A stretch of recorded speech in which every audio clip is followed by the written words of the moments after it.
જય શ્રી કૃષ્ણ. જય શ્રી કૃષ્ણ. કેમ છો? બધા મજામાં હશો? આજે છે ને બંસી બનાવે છે પાસ્તા. પ્રાંશુને છે ને હું ફર્સ્ટ ટાઈમ ટેસ્ટ કરાવવાની છું પાસ્તા. આ શેના છે? પેલા સૂજીવાળા સોજીવાળા.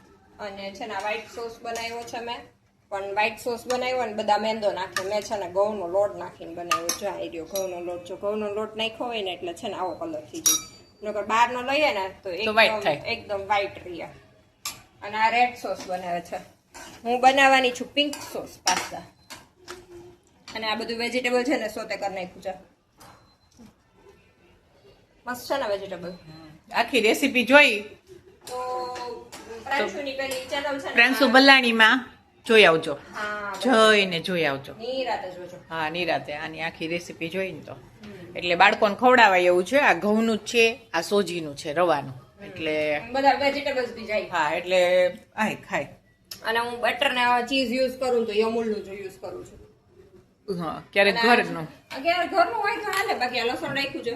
લસણ હું સલો ફ્રાય કરી અને અલગથી ફ્રાય કરીશ, કારણ કે મમ્મીને ટેસ્ટ કરાવીશ. મને તો ટેસ્ટ તો કરું છું.